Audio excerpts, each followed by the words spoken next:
What's in store for the financial sector in the year ahead? Are we looking at a more predictable 12 months than the ones we've just experienced? Or are there emerging challenges that we have yet to fully appreciate? Welcome to 2021. It's a year that many people have been anxiously anticipating, keen to put the history of 2020 behind them. But it's still a year full of uncertainties, and that includes uncertainty in the world of financial policy and regulation as well. I'm Scott Martin from EMEA Centre for Regulatory Strategy, and you're listening to Regulated Radio. I'm thrilled to have David Strachan and Andrew Bulley back on the show for our annual kickoff podcast.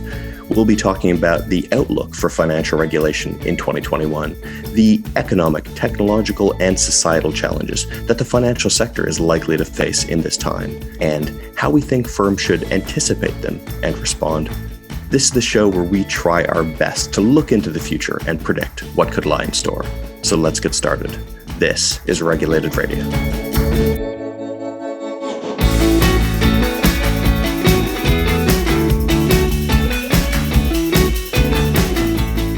You know, we did this show last year where we tried to look ahead to 2020.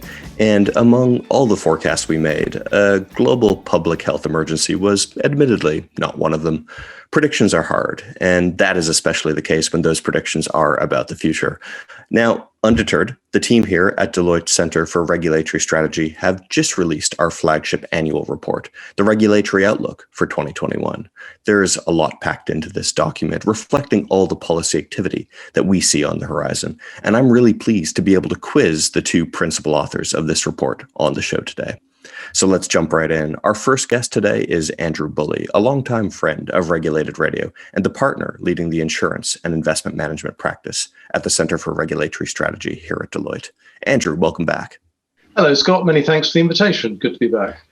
So, Andrew, I've got a copy of your new report here, the Regulatory Outlook for 2021. You've called it Recover, Renew, Rebuild. I'm wondering, can you explain a little bit more about what that means as you think about the year ahead? Yes, of course. As always, we've thought quite a lot about the strapline, and I can assure you it's not just an alliteration exercise.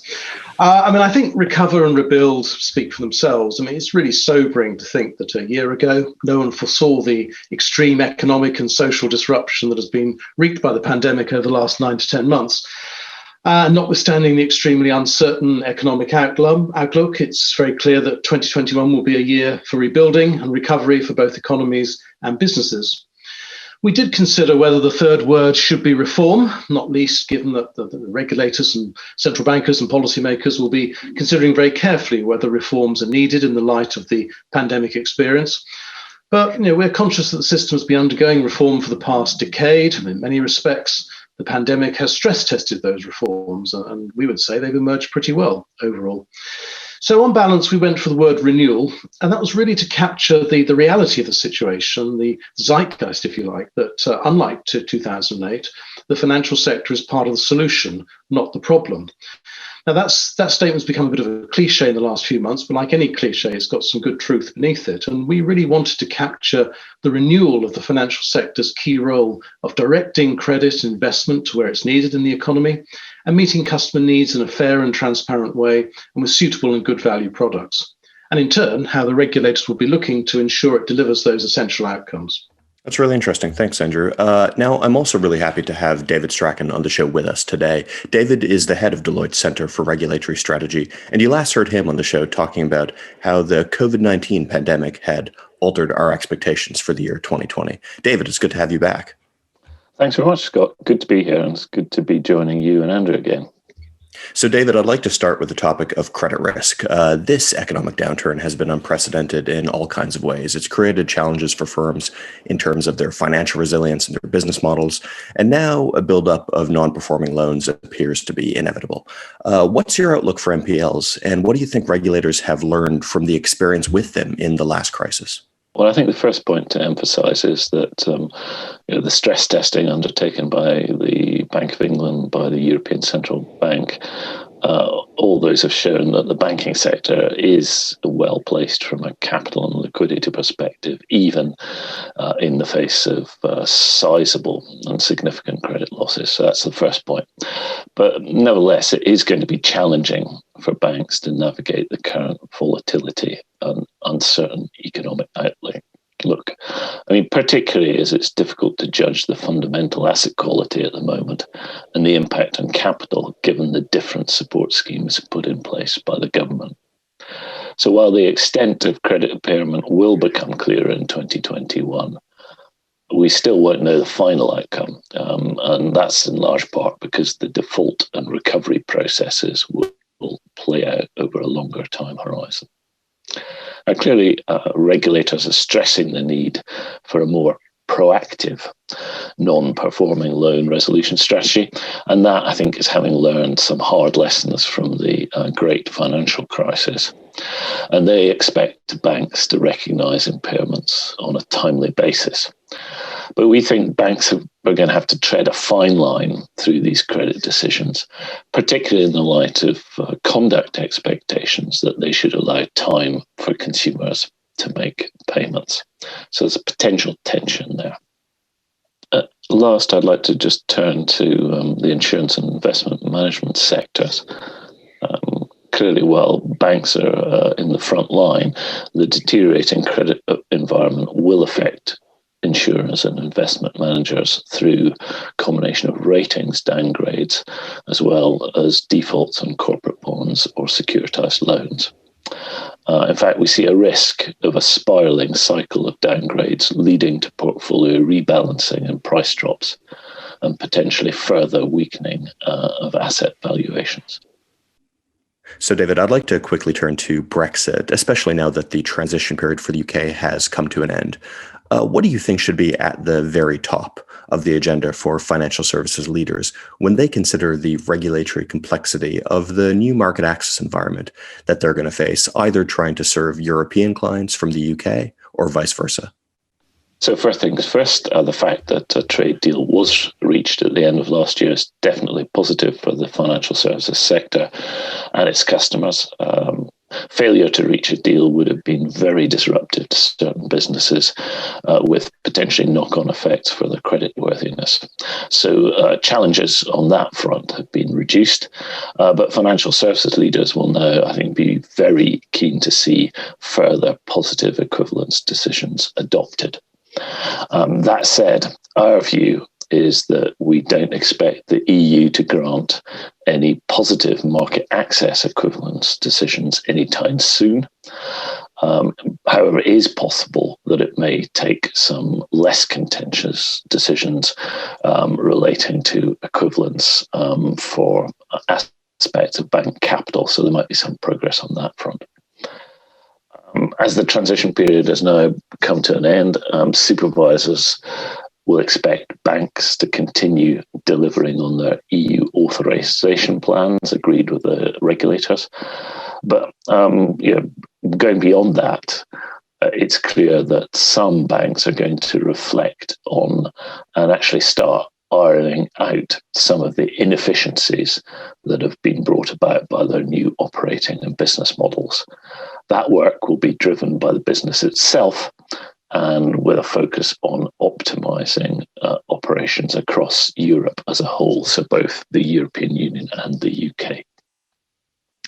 On the investment management side, I think investment managers are going to have to watch very carefully what happens on delegation, their ability to, the ability of EU-based fund managers to delegate portfolio management to third countries, including the UK. Last year, we saw the Central Bank of Ireland warn Irish asset managers that they had to fix serious shortcomings in the governance of delegated activities in their Irish entities. I think evidence that delegation is not being properly governed is really just further grist to the mill for those who would restrict and curb delegation.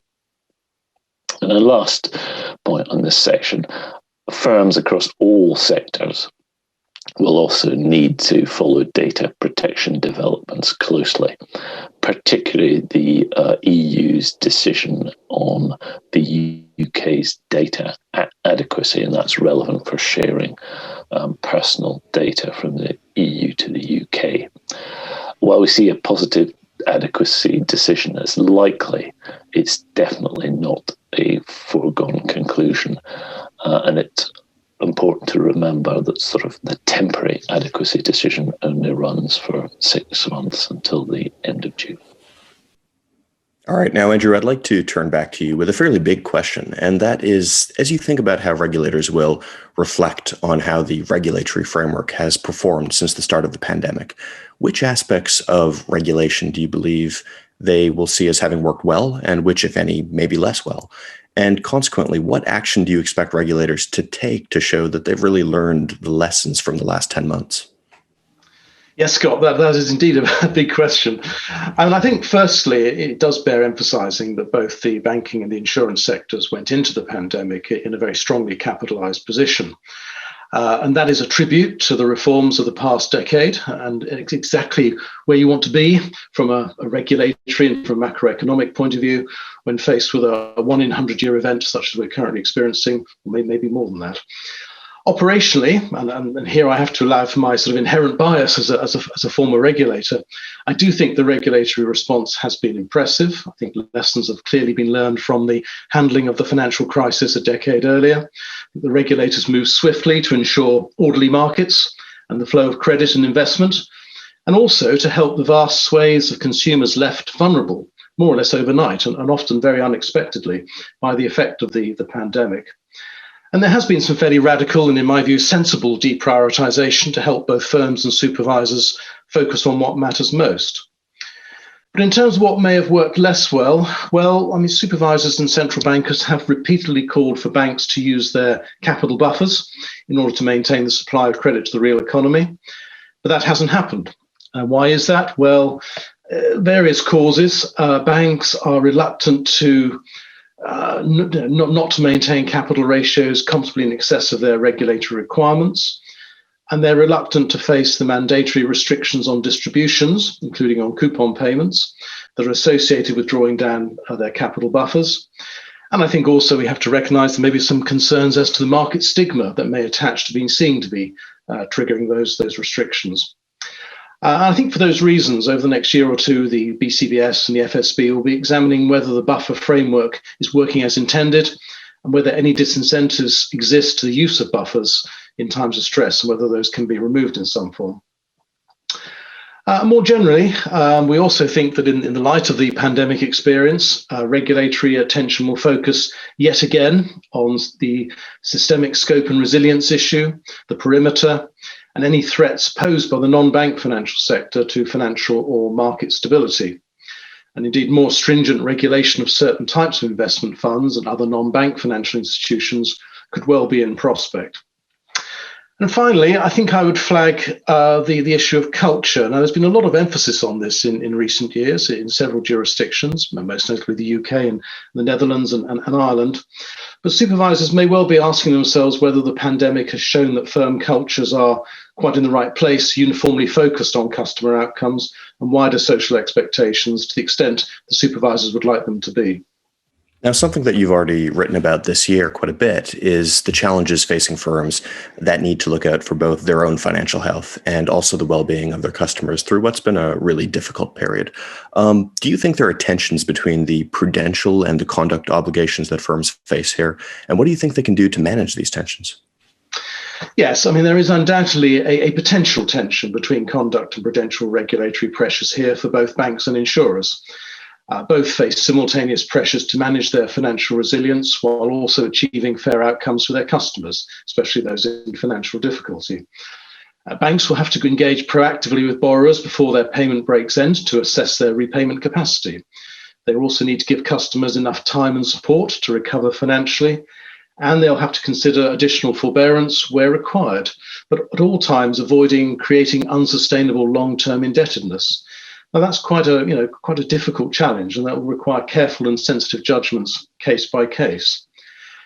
For that reason, forbearance decisions will undoubtedly attract intense supervisory scrutiny. And I think conduct supervisors will be very sceptical of any sort of one-size-fits-all approach in this area. All right. Now, David, a question for you. One trend that we've clearly seen throughout the pandemic has been the acceleration of digitization, and particularly the adoption of cloud-based solutions by financial services firms. As these firms press ahead with their digital transition plans, what questions do you think that their boards should be asking when they're reviewing those plans? Yes, to your first point, Scott, in a recent Deloitte survey that we carried out, 95% of respondents from Europe told us that they're already implementing or planning to implement accelerated digital transformation of business services. So I think that's absolutely right. There has been a significant acceleration here. Then if we think back to the outset of the pandemic, then understandably, many firms really prioritized business critical cloud migration projects, in particular, those enabling remote working. And I think supervisors are certainly alert to the pace at which some of those projects were completed. And what we're expecting in 2021, later this year, is for those supervisors to press firms and their boards to revisit these arrangements and ensure that actually the necessary controls are in place, recognizing the speed at which the initial implementation was done. Which then leads to a more general point, which is that the tactical responses to COVID-19 need to lead to more strategic thinking and approaches to digitization. And those approaches should take account of the effectiveness, the robustness, and the resilience of digital operations, including the increasing reliance on a remote workforce and third-party providers. Cloud services providers, as a particular variety of third-party providers, are coming under close scrutiny at present. And as a consequence of that, I think cloud migration, which will underpin many firms' digitization programs, that will be a focal point for supervisors. Maybe a related question to what you were just talking about, but I think 2021 looks set to be a big year in terms of regulators, operational resilience frameworks for financial services, with a lot of rule development and finalization expected in the next few months. Given that the pandemic represented I think it's fair to say, a very severe test of financial services firms' operational resilience, what lessons do you think firms and regulators will take from this experience? Yes, Scott, definitely very severe, but not clear that it's the most severe. And indeed, one of the most important lessons in our view that firms can take away from the experience of the pandemic is that it doesn't represent the most severe form of operational stress for which regulators are expecting firms to prepare. And we think that supervisors will challenge firms to consider their operational resilience against other types of scenarios to test their readiness to the absolute limit. These will include scenarios which are idiosyncratic and short-lived, and for which the firm has little or no time to prepare. And in those sorts of scenarios, firms' customers and counterparties are, in our view, likely to show less tolerance and sympathy than they have done during the pandemic. And I think there has been a general recognition that we're all in the same situation together. Now, Andrew, I think sustainability has definitely retained its status as a regulatory priority throughout the pandemic, and in some ways has moved up the agenda in terms of building back better. And there's been widespread recognition, of course, of the role that green finance can play in the economic recovery. Do you think that now is really the time for regulators to just bite the bullet and introduce capital incentives for banks and insurers to either hold green assets or reduce their exposures to brown assets? Yeah, it's a big issue, Scott, and I think it's one that's likely to remain very much on the agenda for some years to come. And I think the regulators have made their position pretty clear on this. I mean, in short, they do not think the prudential capital regime should be used to influence firms' micro investment decisions. And that if it is so used, that may compromise other regulatory objectives, including through creating a risk of asset bubbles. Although the European Parliament is due to discuss capital charges for climate-related risks, we do not expect anything tangible to emerge from this in 2021 from a regulatory perspective. But supervisors have been clear that both banks and insurers should be examining in depth, and including through stress and scenario testing, to what extent climate-related risks affect their existing risk profile, and therefore the capital required to be held against those risks. Banking supervisors are moving forward at pace on this, but in our view, any tangible development of this approach will also extend to insurers. So I think in a nutshell, both banks and insurers will have to show material progress in terms of how they allocate capital for the climate-related risks they identify through their risk and governance processes.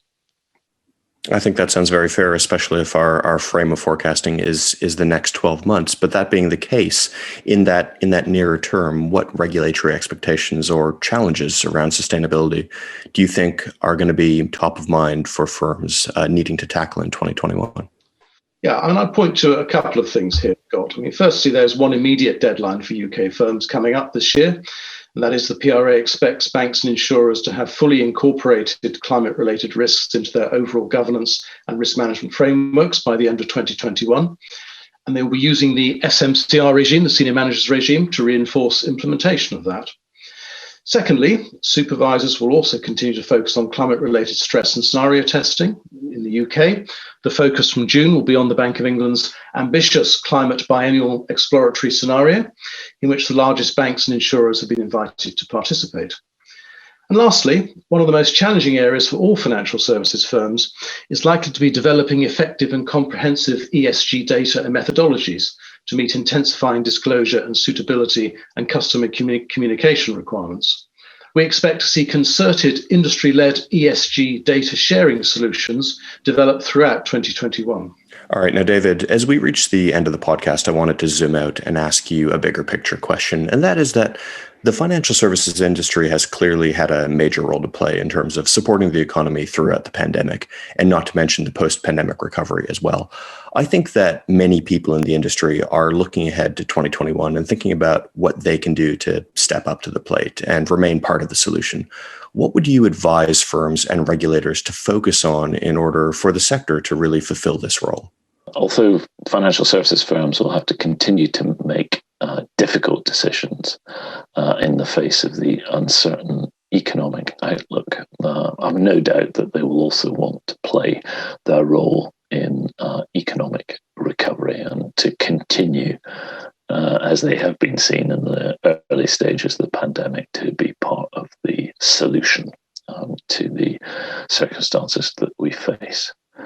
Well, I think we need to bear in mind that the full economic and human costs of the pandemic have yet to be felt fully, which in turn means that both individual customer but also corporate vulnerability will increase further. I think that's clear sitting here today. So when we look at financial services firms, and in particular, in addition to their key roles of channeling credit and investment to where they're most needed in the economy, we see three additional key areas where we expect not only regulators but also society to scrutinise firms' performance. The first is supporting sustainability objectives, the point that Andrew has just made.